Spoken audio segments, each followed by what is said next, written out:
Good morning student. आज हम पढ़ेंगे पाठ 5 कबीर जी के दोहे। कबीर जी का जन्म 1399 ईस्वी में हुआ था। भारतीयों की रूढ़िवादिता एवं आडंबरों पर करारी चोट करने वाले महात्मा कबीर जी की वाणी घर घर में आज भी गूंजती है। वे एक समाज सुधारक थे और हिंदू मुस्लिम जाति को एक सूत्र में बांधने का इन्होंने प्रयास किया। उन्हें हिंदू मुस्लिम एकता का प्रथम प्रवर्तक भी माना जाता है। कबीर जी का जन्म एक हिंदू परिवार में हुआ था, लेकिन इनका पालन पोषण एक मुसलमान परिवार ने किया था। इनका पालन पोषण करने वाले नीरू और नीमा थे, जो एक जुलाहे थे। जुलाहे मतलब होता है जो कपड़ा बुनने का काम करते हैं।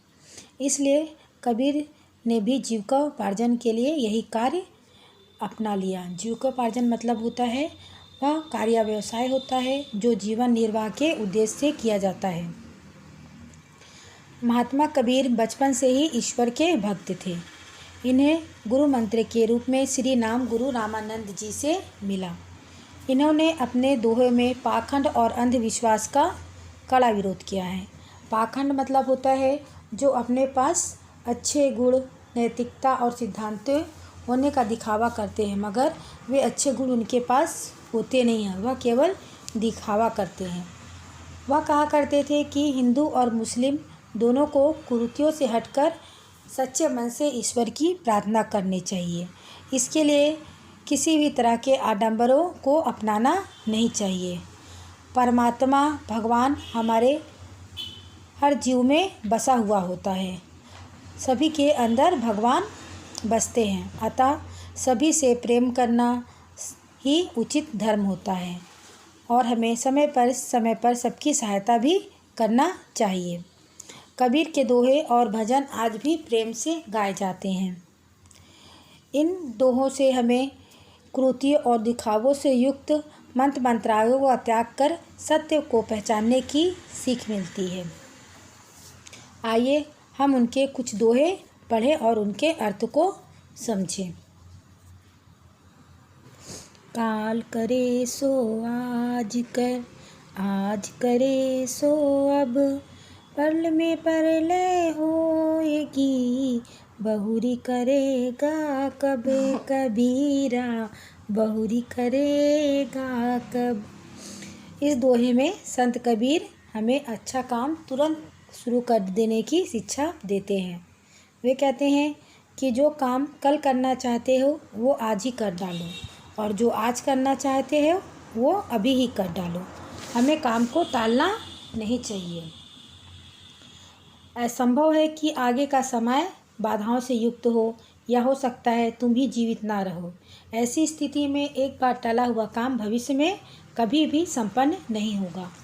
जैसे हम सोचते हैं कि हमें गरीबों की मदद करनी चाहिए, तो हमें इस काम को आज से ही शुरू कर देना चाहिए। हमें कल का इंतज़ार नहीं करना चाहिए। अर्थात इस दोहे में कबीर जी ने समय के महत्व को बताते हुए कहते हैं कि जो कल करना है उसे आज ही कर लो, और जो आज करना है उस काम को अभी ही कर लो। कुछ ही समय में जीवन ख़त्म हो जाएगा, फिर तुम कुछ भी नहीं कर पाओगे, क्योंकि बीता हुआ समय लौटकर नहीं आएगा। इसलिए हमें समय के महत्व को ध्यान में रखकर हर काम को समय पर ही कर लेना चाहिए। बड़ा हुआ तो क्या हुआ, जैसे पेड़ खजूर, पंथी को छाया नहीं, फल लागे अति दूर कबीरा, फल लागे अति दूर। इस दोहे में कबीर जी कहते हैं कि दूसरों के काम आने वाला मनुष्य ही बड़ा होता है। केवल धन संपदा होने से ही मनुष्य बड़ा नहीं होता। उसको अपनी शक्ति के अनुसार परोपकार भी करना चाहिए, अर्थात दूसरों की मदद करनी चाहिए। जो व्यक्ति दूसरों को ऊपर उठाने के लिए उनकी मदद करते हैं वे ही मनुष्य बड़े होते हैं। केवल अपने लिए सुख सुविधाएं जुटाने वाला मनुष्य बड़ा नहीं होता, वह एक खजूर की पेड़ की तरह होता है, जिससे समाज को कोई भी लाभ नहीं होता। जैसे खजूर के पेड़ से ना तो यात्रियों को छाया मिलती है और ना ही उसके फल मिलते हैं, क्योंकि उसके फल बहुत ही ऊंचाई पर होते हैं, जिसके कारण किसी को भी उसका लाभ नहीं मिल पाता है। इसलिए परोपकार के अभाव में मनुष्य को बड़ा होना ना होने के बराबर है। खजूर के पेड़ से ना ही यात्रियों को छाया मिलती है और ना ही उसके फल मिलते हैं। इसलिए मनुष्य को हमेशा दूसरों की सहायता करना चाहिए, परोपकार करना चाहिए। परोपकार करने वाला ही मनुष्य बड़ा होता है। परोपकार के अभाव में मनुष्य का बड़ा होना ना होने के बराबर होता है।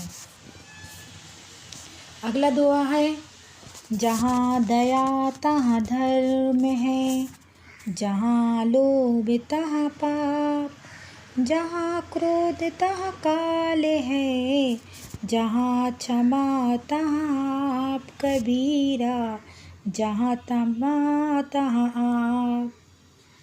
इस दोहे में कबीर जी कहते हैं कि मनुष्य के गुण हैं दया और क्षमा, मनुष्य के गुण होते हैं, और दोष क्रोध और लोभ होता है।